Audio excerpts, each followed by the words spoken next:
Bonjour tout le monde, j'espère que vous allez bien. Alors je vous retrouve aujourd'hui pour une vidéo sur mon expérience, donc mon parcours. Ça fait longtemps que je n'en ai plus parlé sur Facebook et je n'ai jamais fait de vidéo non plus pour expliquer un petit peu mon parcours. Donc voilà, pour tous ceux qui ne me connaissent pas, je vais reprendre un peu du début. Donc au départ, je me suis lancée dans un changement alimentaire crudivore du jour au lendemain suite à des problèmes de santé. Donc au départ, c'est vraiment pour une question de santé que je me suis lancée là-dedans.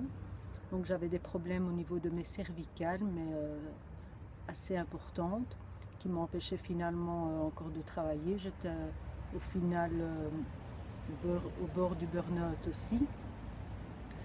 Et j'ai fait au début, j'ai été voir bien entendu médecin qui m'a envoyé faire de la kiné, puis rien n'y faisait, donc on m'a conseillé d'aller chez le neurochirurgien. Là, il m'a fait passer tout un protocole, donc les scanners et tout ça, et le protocole de médicaments, de kiné de nouveau, et enfin tout ça, en me disant qu'il fallait donc suivre ce protocole avant de penser à l'opération et qu'on opérait uniquement si tout ça n'aura pas aidé, donc la kiné, les médicaments et les péridurales. Donc on m'a aussi dit que bon, c'était un petit peu dû à l'âge, tout ça, un peu de l'arthrose et enfin ces choses-là. Donc là, j'étais pas vraiment d'accord avec eux. Donc qu'est-ce que j'ai fait? J'ai commencé à faire mes recherches par moi-même et j'étais vraiment très très mal.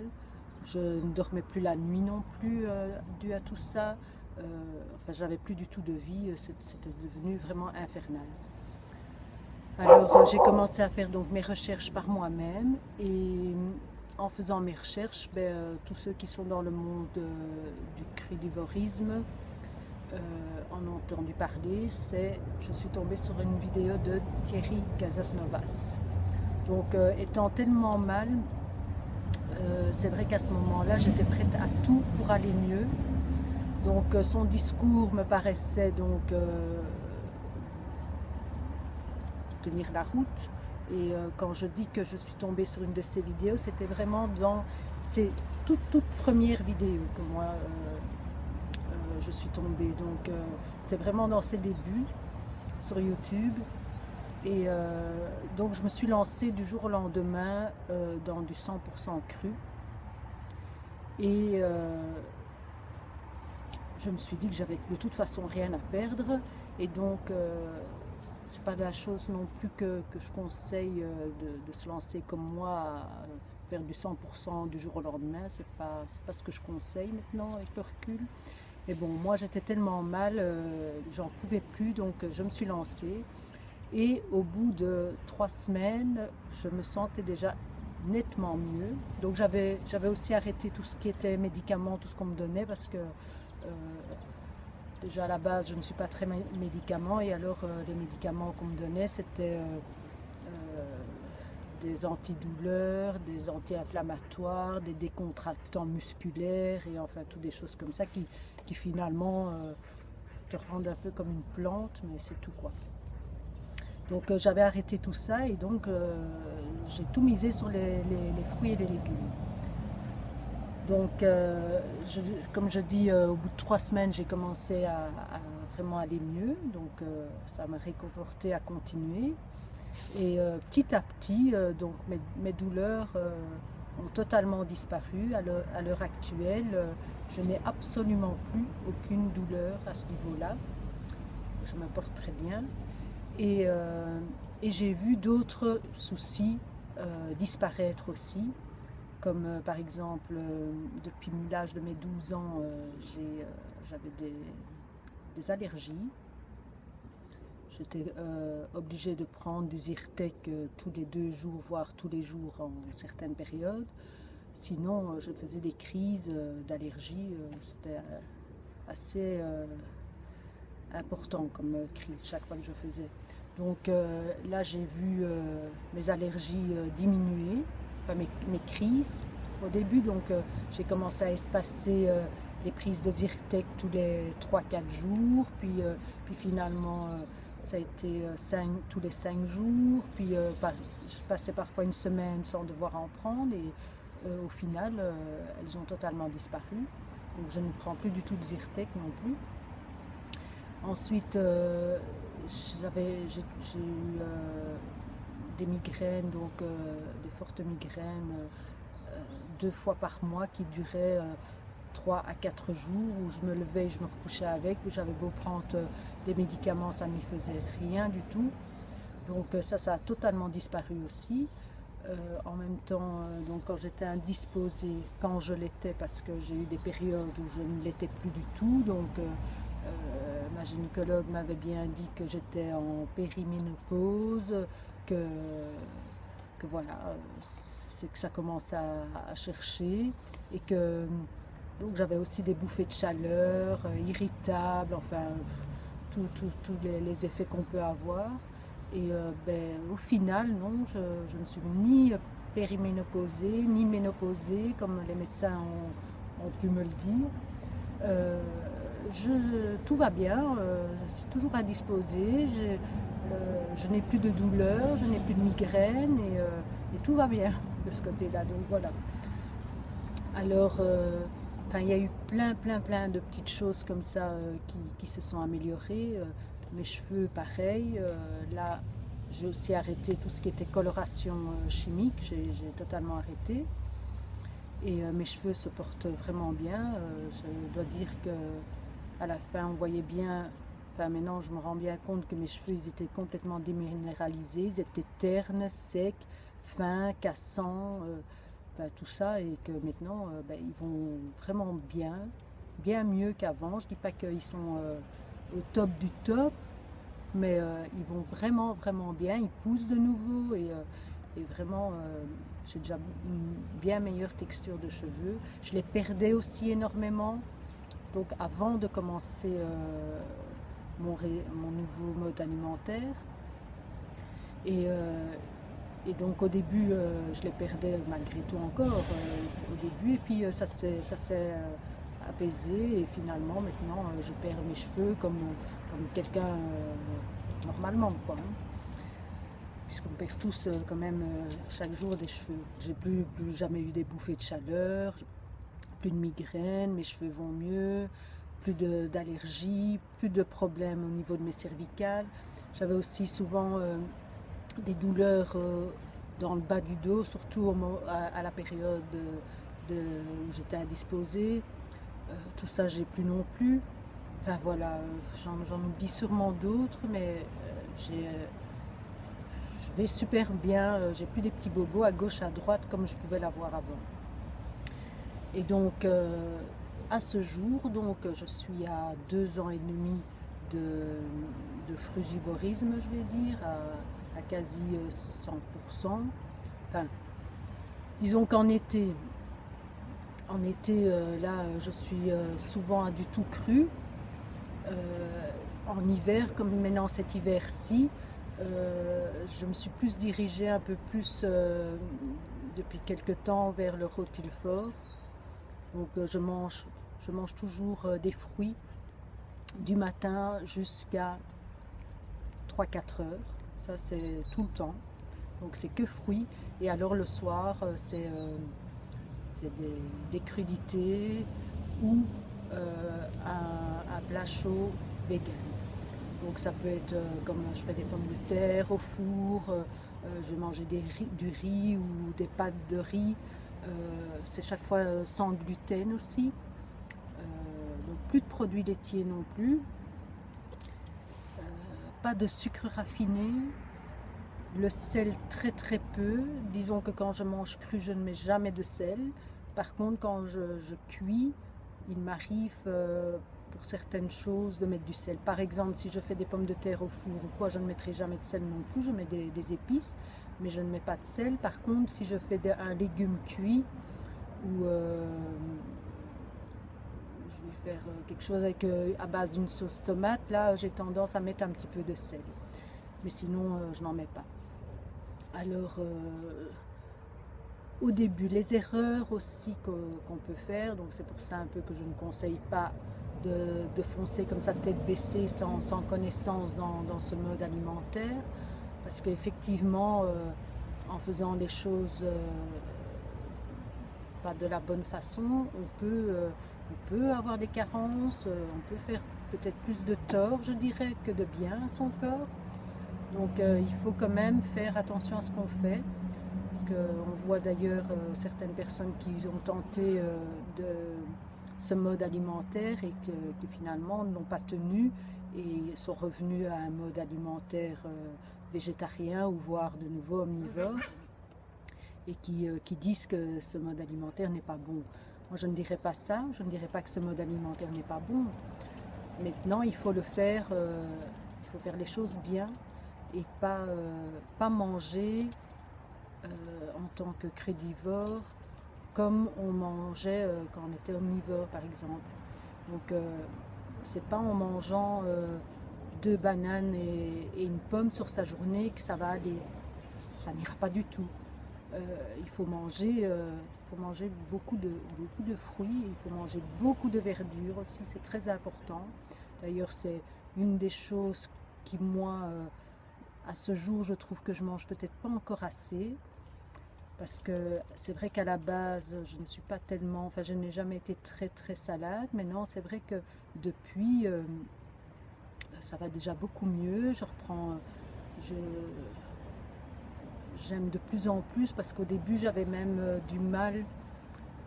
Donc pour moi une salade, ben, ça s'accompagnait de mayonnaise ou d'une vinaigrette, enfin des choses comme ça. Maintenant, c'est vrai qu'au début je faisais encore, ça m'arrivait encore de mettre un peu de mayonnaise, une autre sauce, ou même ça m'arrivait encore au début de faire des petites vinaigrettes. Je mettais pas beaucoup, mais quand même un petit peu d'huile d'olive ou première pression à froid avec un peu de vinaigre et des choses comme ça. Maintenant non, je mange mes salades avec des sauces que je prépare moi-même à base de tomates, poivrons et des choses comme ça, ou d'avocat, ou d'un autre fruit, ou bien je les mange même telles quelles, comme ça, en mettant juste un peu du citron, je mets un peu des épices et je les mange comme ça et je les trouve vraiment bonnes.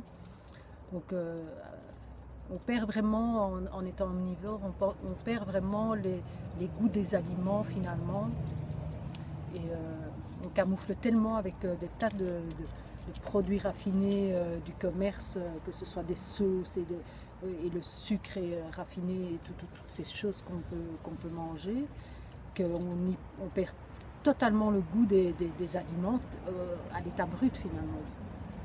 Donc voilà, donc je dirais de ne pas foncer comme ça tête baissée, de manger suffisamment de glucides, parce qu'il ne faut quand même pas oublier que c'est important, les glucides, nos cellules fonctionnent quand même avec des glucides, c'est la base pour notre énergie. Donc moi je consomme principalement donc des fruits et alors des légumes crus principalement, et de temps en temps cuits, un peu plus en hiver. Je mange un petit peu de noix ou des choses comme ça, mais pas tellement. Enfin voilà, mon alimentation est variée. Moi je trouve que c'est quand même vachement varié, bien plus que l'alimentation parfois des omnivores, je trouve, parce que j'ai pas mal de remarques comme ça au début, que les gens disaient oui mais bon, tes fruits c'est bien, mais tu manges toujours la même chose. Et je dis ben non, finalement non, puisque il y a des fois où je mange mes fruits à la croque, il y a des fois où je fais un smoothie, parfois je me fais un grand jus avec, et puis après je mange encore des fruits comme ça à la croque, et même quand je me fais mes smoothies, c'est vrai que mes smoothies sont toujours à base de bananes, mais parfois c'est avec des fraises, quand c'est la saison des fraises, parfois c'est avec des framboises, parfois c'est avec tout simplement des dattes. Parfois c'est comme ça de nature avec uniquement de la cannelle. Ça peut être avec la mangue, ça peut... Enfin, donc c'est toujours varié. Par contre, l'omnivore, en général, tous les matins, il mange quoi? Il prend sa tasse de café, s'il la boit avec du sucre, ben, toute l'année il va la boire avec du sucre, il ne va pas une fois la boire avec du lait, une fois sans sucre, non, ce sera toujours avec du sucre. Celui qui le boit sans sucre et avec du lait, ce sera toujours sans sucre et avec du lait. Donc toute l'année, il boit son café de la même façon. Il mange tous les matins la même chose, c'est soit une viennoiserie ou des tartines à la confiture ou avec le beau fameux Nutella.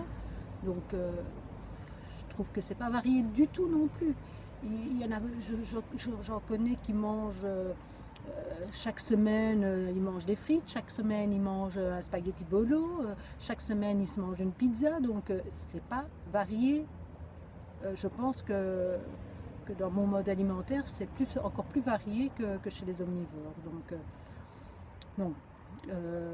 Maintenant, chacun, bien entendu, mange ce qu'il veut. Hein. Je ne juge absolument personne. Ceux qui aiment manger les pizzas, les spaghettis et tout ça, tant bien à leur face, je dirais. Et s'ils se portent très bien comme ça, je suis très heureuse pour eux.